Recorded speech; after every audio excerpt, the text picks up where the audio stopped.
Welcome to One-on-One. I'm Steve Adubato. I've read about this young man in the New York Times in a feature story about alternative media organizations, and he is Michael Shapiro, CEO, publisher of TapInto.net. Good to see you, Michael. Great to be here, Steve. Thank you. TapInto.net is? We're a network of more than 60 franchised online local newspapers in New Jersey and New York with more than 5.5 million readers. Okay, so here's my question. As someone who has relied on print for a long time, New Jersey, New York publications, and I love the online operation as well, digital operation. Is it more important that an operation like yours exists because of the struggles that the print side has had for so long? Yes, I mean, there's such a need for original local news reporting in our towns. That's what we cover. We cover local daily news in our towns. And what's been happening is media cutbacks, for example, laying off journalists, or media consolidation, or local newspapers that have become regionalized. And by doing that— What does that mean, regionalized? So, like, for example, the independent press that used to cover my town, New Providence, New Jersey, gradually expanded to cover like 6 towns. So what's wrong with that? It's more economical. So instead of getting 5 or 6 stories a week about New Providence, you got 1, and then they were acquired by the Star-Ledger, and they basically don't exist anymore. It's now called Ledger Local, and it's kind of like an insert that you get on your driveway. And that's really important because people have lost their local news coverage in those towns, and Tap Into is the way it's filling that void and providing original local news coverage in all of our towns. Let me ask you this. I'm curious about is major stories, stories like Bridgegate. That story was broken by The Record on the print side. Sean Bober, I think it was. Sean broke that story. Do you question whether in the current media landscape on the print side, whether that story would have been broken? Today, yes. If you asked that question a few months ago, I would have said it would still be broken. But with Gannett's acquisition of NorthJersey.com, and then they proceeded to lay off NorthJersey.com, which is the owner of The Record. Correct. And then they gutted the newsrooms. I mean, more than 50% of the folks there have lost their jobs. Today, I don't think that story would be broken. But why? What about it? Hold on, devil's advocate. Why not be broken by someone on the digital side at NorthJersey.com?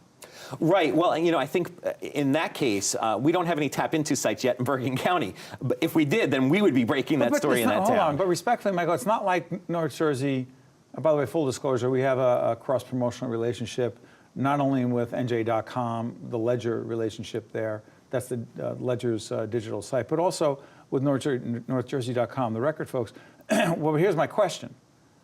Couldn't someone on the digital side on NJ.com or the digital side on NorthJersey.com, couldn't someone on that side, a reporter, journalist, break it? Oh, absolutely. But the problem is when you gut the newsroom, there's nobody to do that kind of a story, and that's part of the problem. If you lay off 50% or more of your reporters, how do you expect the same kinds of stories to be done and the same quality being done? And that's part of the problem. You think it's different quality? Yeah, I mean, you look at, for example, a newspaper like the Montclair Times, where that's my hometown. Yeah, paper. It used to be like just full of Montclair news, and now you're getting stories from TNEC, and you're getting USA Today stories in there, and not as much coverage. Because Mark Porter, who was the great editor, he's now the sole reporter for the Montclair Times. He used to be the editor, and he used to have a staff of reporters.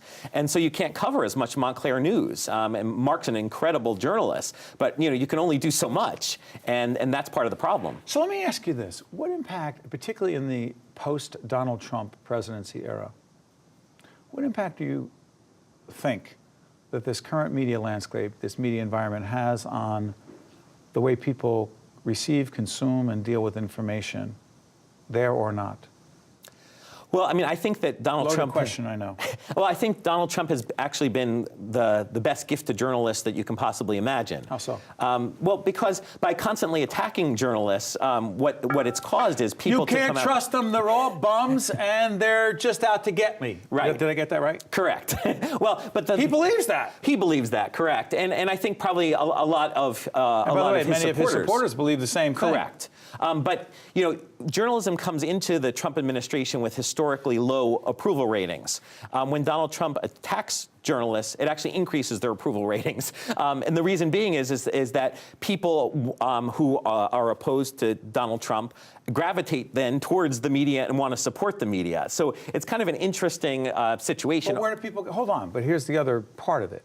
What does that mean for a site like yours? Because you're local. Correct. You're not national. Correct. What Trump is doing, President Trump is doing, is national. Mm-hmm. What role does an organization like yours play with trying to make sense of what's happening nationally and what it would mean to people locally? Right. So, we don't cover national news. We don't even cover state news. You don't even editorialize. Correct. We don't editorialize. Our view is if you give people objective, nonpartisan news and information, they can make up their own minds. They don't need us telling them how to vote or what to think, which I think is one of the reasons why media in general have the low approval ratings that they have. Also, we don't guide our news by page views, which is very different than other media. We're out there covering the local news, and as a result, we don't sensationalize the news, which has also contributed, I think, a lot to the low approval ratings of news. And the other thing, too, is that, I think that in terms of local news, and our coverage of local officials and council and Board of Ed, those are the folks that eventually become your freeholders, who become your assembly people, who become your governor, your congressman, and eventually your president. So I think that if you establish high-quality, objective local news sites on the local level, that will eventually filter up to the state level and eventually to the national level. To what degree, Michael, as we are in 2017, New Jersey will elect a new governor post Chris Christie, to what degree does a site like yours play an important role in that process? Or is that state and that's not your turf? So in general, we wouldn't be covering the gubernatorial race. However, if, for example, Phil Murphy were to come to... Ambassador Murphy. Yes, who's running for governor on the Democratic side, if he were to come, for example, to Roselle and do an event on Town Hall... Or Lieutenant Governor Guardano or someone else on the Republican side. We would cover that because it's local to that town. But not because it's the state electing a leader post Chris Christie. Correct. Correct. To what degree do you feel people are demanding, wanting, needing local coverage? I think there's the greatest demand for local news coverage.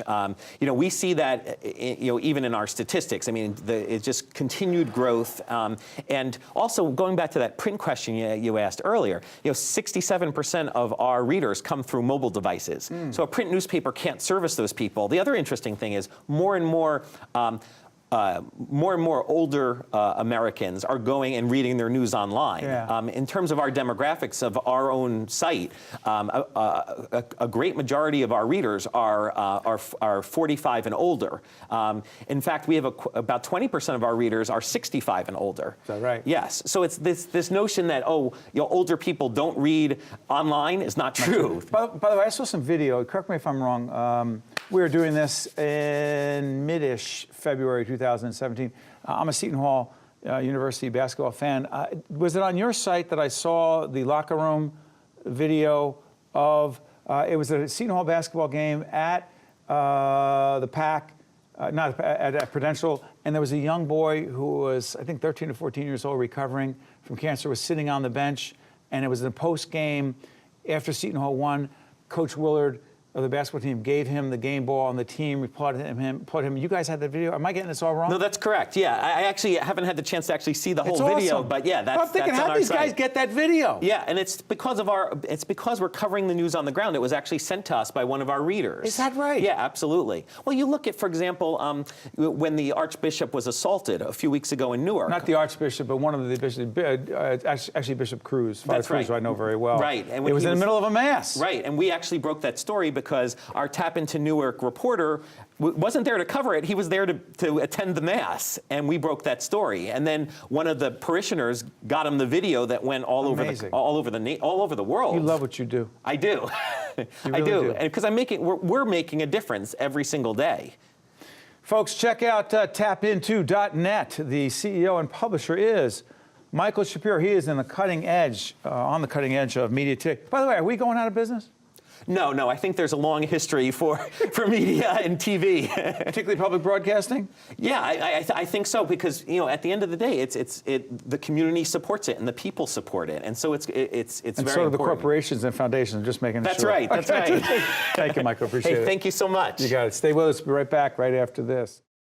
One-on-One with Steve Adubato has been a production of the Caucus Educational Corporation, celebrating over 25 years of broadcast excellence. Funding for this edition of One-on-One with Steve Adubato has been provided by Investors Bank, Horizon Blue Cross Blue Shield of New Jersey, Johnson & Johnson, New Jersey Resources, New Jersey Sharing Network, Fedway Associates, And by Gary's Wine and Marketplace. Transportation provided by Airbrook Limousine, serving the metropolitan New York, New Jersey area. One-on-One with Steve Adubato has been produced in partnership with TriStar Studios.